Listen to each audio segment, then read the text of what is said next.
You are listening to PT on Ice, The Older Adult, a collaboration between the Senior Rehab Project and the Institute of Clinical Excellence. This is a rebroadcast of an original episode that can be found at ptonice.com.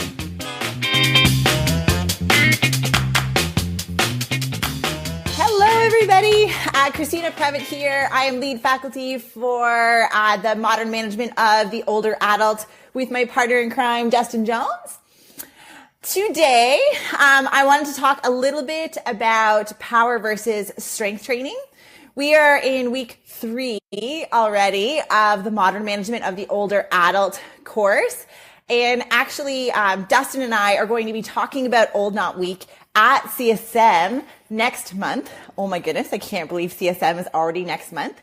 So if you are heading down to New Orleans in February, Dustin and I will be talking on the Friday. I'm going to get my words right, I promise. On the Friday at 11 a.m. and we are being hosted by the home health section. And our discussion is going to be on some of the practical applications around strength training in older adults with a really strong emphasis on practical scaling and progression depending on the health setting that you're in, as well as program design and treatment planning with the exercise focus in some of our community dwelling older adults or some of our homebound older adults. Dustin and I are going to kind of take opposite sides of the spectrum. So today I wanted to talk a little bit about power versus strength training. What you'll often see with a lot of the topics that Dustin and I talk about when we're discussing some of the exercise prescription principles with older adults is they look surprisingly similar to some of the things that I would think about if I was working with some of the fitness athletes that Ryan and Mitch and Zach often talk about. And I kind of love that because we're taking the foundations in exercise prescription and just applying them to a different population. And I think that if we can really master the foundations and the really core competencies around exercise prescription and design, we really can clinically apply those skills to multiple populations depending on what the underlying pathophysiology is going on with that individual. So today I was going to talk a little bit about power and strength. And the reason why power training started becoming popular when we were talking about some of our community dwelling older adults was because when we see with aging is a preferential loss of type 2 muscle fibers. So, going right back to our undergrad in kinesiology, we know that our muscles are composed of type 1 and type 2 fibers. And type 1 are considered these slow twitch fibers, and type 2 are these fast twitch fibers. So these are the ones that act quickly and can be involved in reactive strength and quick dynamic movements. As we get older, we do see a preferential loss of type 2 fibers versus type 1. And the idea coming into falls prevention and increasing functional resiliency in our older clients was, is there an exercise modality that we can use that will allow us to try to mitigate those losses as much as possible to maintain reactive balance and have that potentially create a lower risk for falls and a higher ability to do our day-to-day tasks with our community older clients. Okay, so I'm going to talk about the difference between strength training and power training first. So when we're thinking about strength or what it means to be strong, it is our absolute capacity to apply force against an external load. And that external load can sometimes be gravity. If we're talking about a CrossFit athlete, it can be, a barbell. If we're talking about some of our day-to-day tasks, that can be our ability to pick up a laundry basket or a bag of groceries and bring them into the house. When we're talking about power, that is our ability to exert force against an external load quickly. So we are trying to quickly apply that force. And so there is a time component to that equation. So instead of force times distance, it's force times distance over time. And so that will kind of come into the foundation of how we will start to train power versus train strength. Okay. From a foundations perspective, when we are training strength, we are looking at biomechanical positions and completing a task. And we're not really thinking about the time that it takes to complete a task. And sometimes we can use the amount of time that we take to complete that task as a variable in our exercise prescription. And what do I mean by that? I'm going to use the example of a squat. So if I am asking a person to do a sit to stand or a squat from a strength perspective, I'm asking them to stand up and sit back down, really focusing on biomechanics and movement. Often when we're thinking about strength training, we're thinking about higher load, lower velocity. So we're having more external weight on us. So we're holding a heavier kettlebell or something, and we are going through that movement a little bit slower. When we are applying this to power, we're thinking lower load, higher velocity.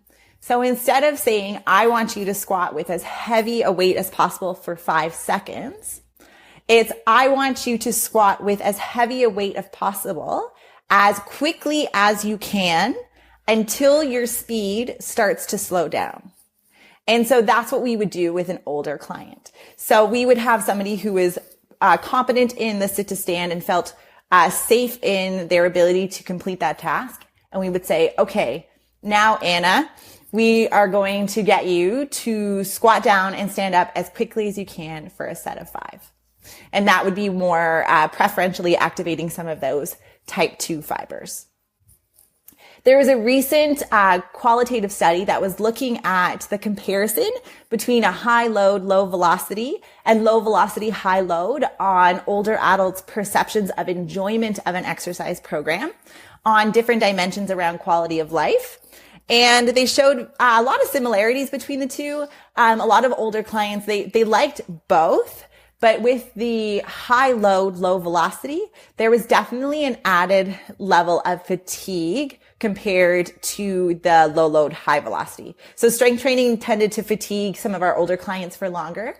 And I think that makes sense. It is a little bit more fatiguing to be holding onto something heavier than doing shorter bouts of high velocity, quick movements.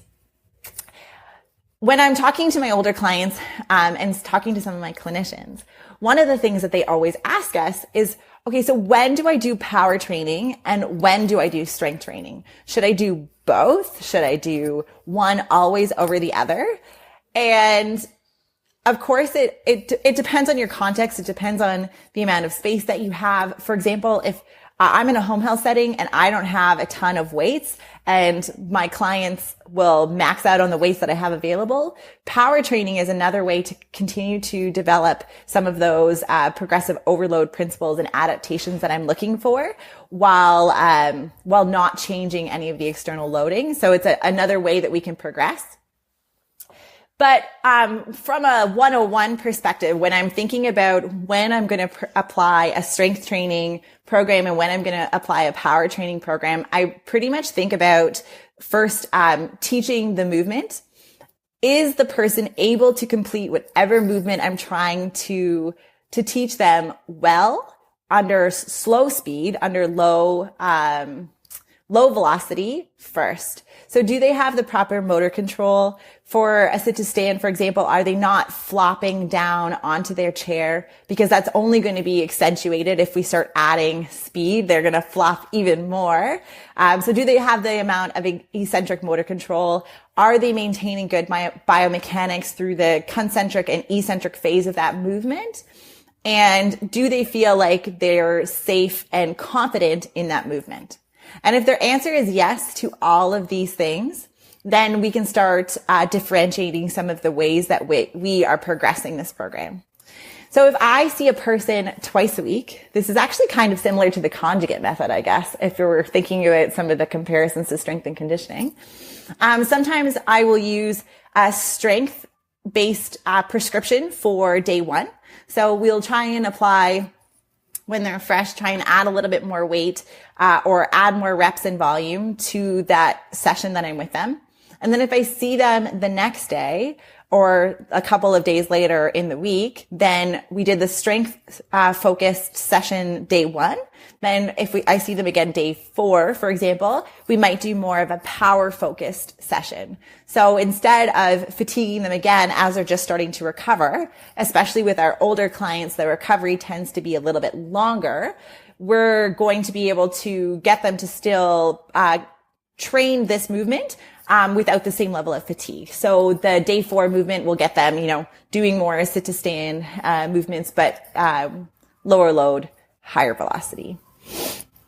I'm trying to think with all my notes if that's kind of all of the comments that I wanted to make. Yes. Okay. I think that's it. So what are some other examples? So sit to stand is a nice example of how we can differentiate between a strength and a power movement. We can do it a little bit with some of our upper body movements too. Really any multi-joint or isolation type movement, you can switch the speed as long as biomechanics are staying sound. One of them that I would probably shy away from with our older clientele is any like deadlift or hip hinge pattern.